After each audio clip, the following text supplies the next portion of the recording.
Olá, sejam muito bem-vindos. Hoje a gente vai mergulhar em duas técnicas. Olha, elas vêm de lugares completamente diferentes, mas a promessa é a mesma. E é uma promessa e tanto.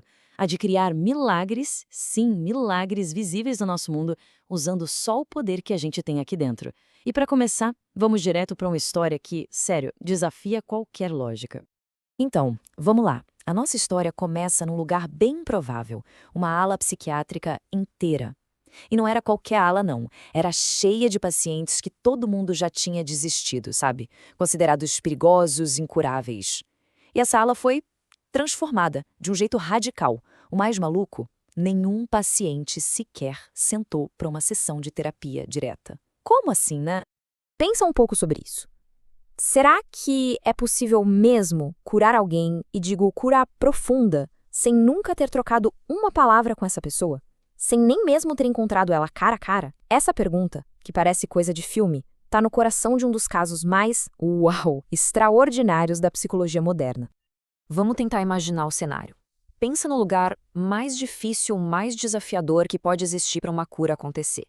É isso, a ala de segurança máxima de um hospital psiquiátrico lá no Havaí. Um lugar que era basicamente o destino final para pacientes de quem a sociedade já tinha, bom, lavado as mãos. E quando a gente fala em desafiador, não é exagero. A ala era um caos, um verdadeiro caos. Violência era o dia a dia. Os funcionários viviam com medo, era uma rotatividade absurda, ninguém aguentava ficar lá. A coisa era tão, mas tão séria que aquilo parecia mais uma zona de guerra do que um hospital. Um lugar totalmente disfuncional e, claro, muito perigoso. E aí, no meio desse cenário que parecia não ter esperança nenhuma, aparece uma figura nova. O Dr. Ialekala Hewlett. Só que o método dele, bom, era no mínimo diferente, para não dizer bizarro. Ele não conversou com nenhum paciente, nenhuma terapia em grupo, nada disso. O que ele fazia? Pegava a ficha de cada paciente, ia para o escritório dele e trabalhava nele mesmo. Sim, isso mesmo, nele mesmo. Agora, é claro que uma transformação desse tamanho não aconteceu da noite para o dia. Não foi um passe de mágica. Exigiu uma persistência, sabe? Um compromisso diário com esse método tão fora da caixa. E levou tempo. Foram 4 anos. 4 anos para esse milagre se desenrolar por completo. E os resultados, gente, é de cair o queixo. Absolutamente milagrosos. A atmosfera daquele lugar mudou da água para o vinho. Pacientes que viviam amarrados, sedados, de repente começaram a andar livremente. As medicações pesadas foram sendo reduzidas até serem suspensas. E o mais incrível de tudo, pacientes que eram tidos como casos perdidos, sem chance de melhora, receberam alta. A coisa chegou a um ponto que a ala, aquele lugar terrível, foi fechada. Por quê? Porque não tinha mais pacientes. A pergunta que fica martelando na cabeça é: como? Como isso é possível? Pois é, a resposta para esse como não está nos livros de psicologia moderna, não. Ela está numa prática havaiana muito antiga. A ferramenta que o Dr. Hewlett usou vem de uma sabedoria ancestral, toda focada em reconciliação e perdão. O nome dessa prática é Ho'oponopono.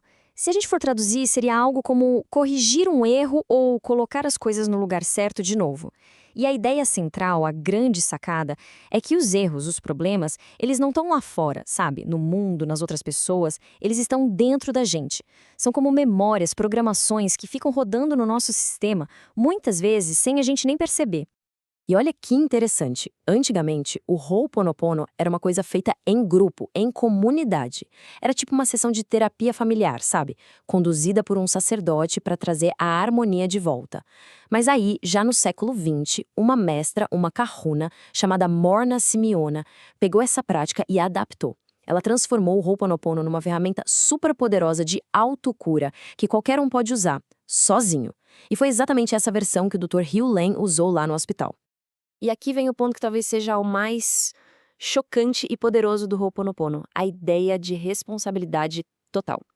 100%. A lógica é a seguinte: tudo, absolutamente tudo o que a gente vê e sente na nossa realidade é um espelho de algo que está dentro da gente. Então, quando o Dr. Hewlett olhava para a ficha de um paciente e via violência, agressividade, segundo o Ho'oponopono, aquilo era, na verdade, uma memória, um programa rodando dentro dele.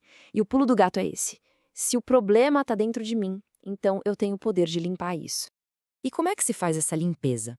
É aí que entram 4 frases, simples, mas com uma profundidade enorme. Sinto muito, que é você reconhecendo sua responsabilidade por aquela memória que apareceu. Me perdoe. É o pedido de ajuda ao divino, sabe, para limpar aquilo. Te amo, que transforma a energia pesada daquele problema em amor. E sou grato, que é a expressão de confiança, de fé, de que a limpeza e a cura já estão acontecendo. Era isso. Era isso que o Dr. Hugh ficava fazendo, repetindo sem parar enquanto lia aquelas fichas. Ok, essa ideia de que o nosso mundo interno pode de fato mudar o mundo lá fora pode parecer uma coisa muito específica do Havaí, né? Mas a verdade é que essa mesma ideia, ela ecoa em outras tradições espirituais bem antigas também. Então, vamos pular para uma fonte totalmente diferente agora, um texto chamado Cartas de Cristo. E o que a gente encontra lá? Uma mensagem surpreendentemente parecida. A promessa de que a fé, aquela convicção que vem de dentro, não é só uma coisa que influencia a realidade. Não, ela tem o poder de criar o que a gente chama de milagre.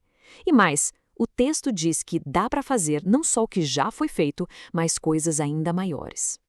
Aqui a gente vê uma virada de chave completa na nossa forma de pensar.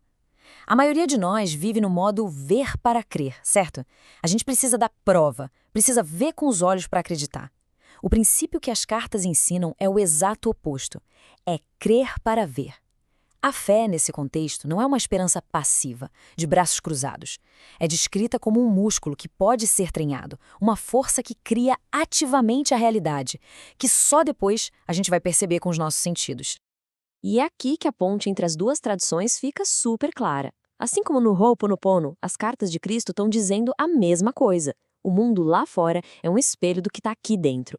A fonte da mudança, de qualquer mudança, não é tentar consertar o mundo, mas sim transformar a si mesmo. Aquela frase, mude seu pensamento que o mundo será mudado, é basicamente o mesmo princípio, só que com outras palavras. Então, o que acontece se a gente colocar essas duas abordagens, uma do lado da outra, para comparar? O que a gente vê é uma convergência impressionante. Mesmo usando uma linguagem totalmente diferente, o diagnóstico do problema, o princípio por trás e a solução são, na essência, a mesma coisa. Dá uma olhada que interessante.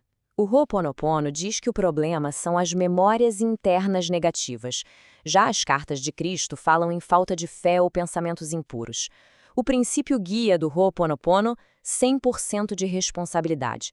Nas cartas, a fé move montanhas. A ação que se deve tomar no Ho'oponopono é a limpeza com as 4 frases. Nas cartas é a oração e a mudança consciente de pensamento. E o resultado final, nos 2 casos, é o mesmo, a transformação do mundo externo. Harmonia, milagres, abundância. É a mesma lógica. E talvez o mais legal disso tudo é que nenhuma das duas tradições fica só na filosofia, sabe? Elas nos dão ferramentas práticas, um verdadeiro kit de ferramentas interno que qualquer um pode usar para colocar esses princípios em prática na vida real. Vamos ver. O kit de ferramentas do Ho'oponopono é, de uma simplicidade que chega a ser genial. São só aquelas 4 frases que podem ser repetidas mentalmente em qualquer lugar, a qualquer hora. E o que faz tudo isso funcionar, o grande motor por trás, é aquele princípio-chave, assumir 100% de responsabilidade por tudo que aparece na sua experiência de vida. Já o kit das cartas de Cristo tem um foco um pouco diferente, é mais na qualidade da nossa consciência. A ideia é orar em segredo, para ter aquela conexão direta, mudar ativamente os pensamentos que não estão alinhados com o que se quer criar.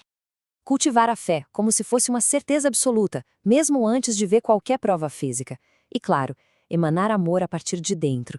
O princípio guia, aqui, é que a sua convicção interna, a sua fé, é a própria força que cria a sua realidade. No fim das contas, o que a gente tem aqui são 2 linguagens, né?